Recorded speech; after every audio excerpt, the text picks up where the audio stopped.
So I learned just in time that this week is Midyear Mystery Madness.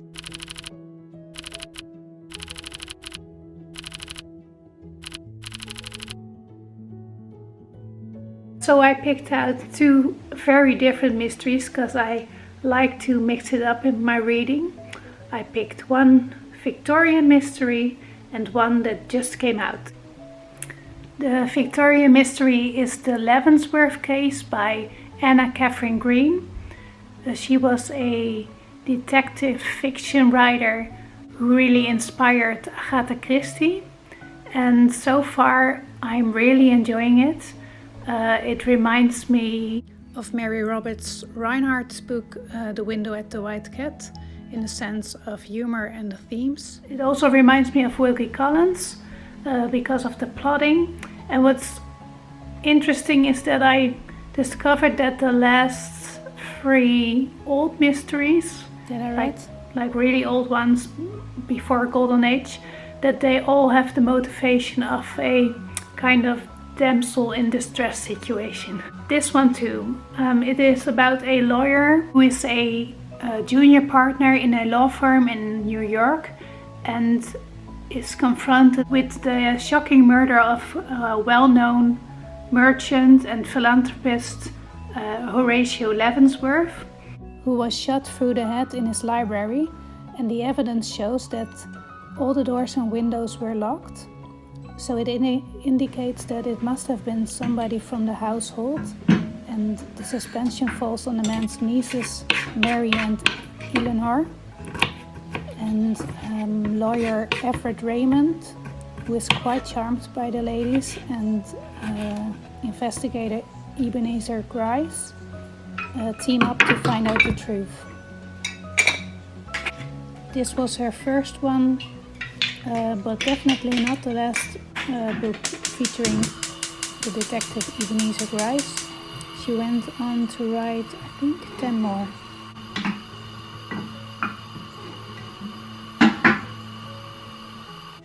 The other book I'm reading is a really contemporary crime thriller by Erin Kinsley.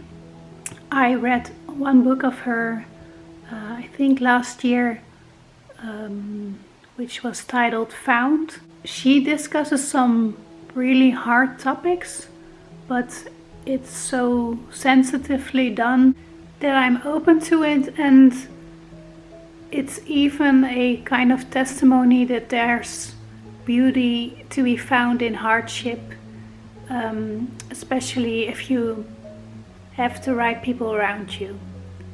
The book is called The Missing.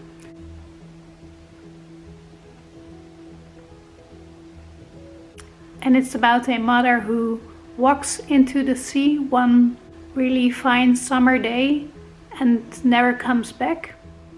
In this book we follow her daughters, Lily and Marietta, who were estranged but now reunited because of this tragedy.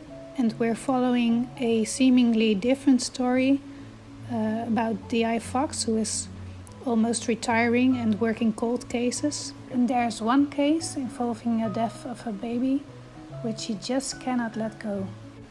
While you're reading, slowly patterns emerge. And what keeps me going is finding out why the mother did what she did and how the cases are related. So far I'm really enjoying it.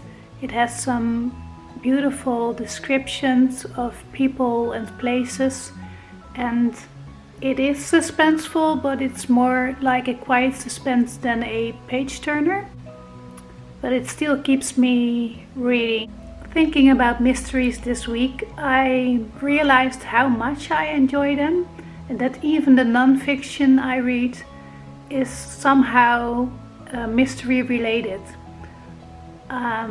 What I love about it is, I think, the quest and thinking your way out of an impossible situation, both through critical thinking but also creative problem solving, and the skill to observe and understand people.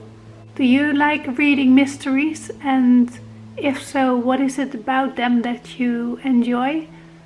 I'm very curious and would love to chat about it in the comments. And hopefully until my next video. Bye!